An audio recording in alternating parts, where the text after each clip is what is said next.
38 тэрбум төгрөгийн хүү төлбөр хийгдсэн байгаа.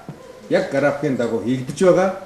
Бид дэлхийн зах зээл дээрээс маш хямд үнэтэй мөнгө татаж авч дотоодоо ашиглаж байна. За энэ төслөөс аваад үзэх юм бол ямар ч байсан Монгол улсын 18 аймаг Улаанбаатар хоттойгоо засмал замаар холбогдно. Ингэснээр хот хөдөөгийн хөгжлийн ялгаа эрс багасна. Нэгдүгээр.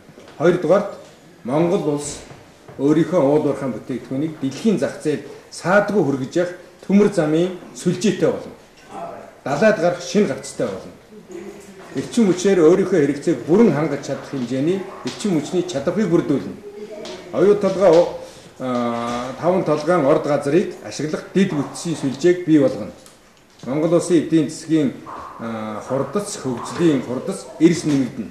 За дээрээс нь жижиг дунд үйлдвэрлэлийн хувьд дотооддоо Монгол улс өөрийнхөө хэрэгцээгээ бүрэн хангаж чадах хэмжээний чадвартай болно гэсэн ийм үр дүнг бид хүлээж байгаа.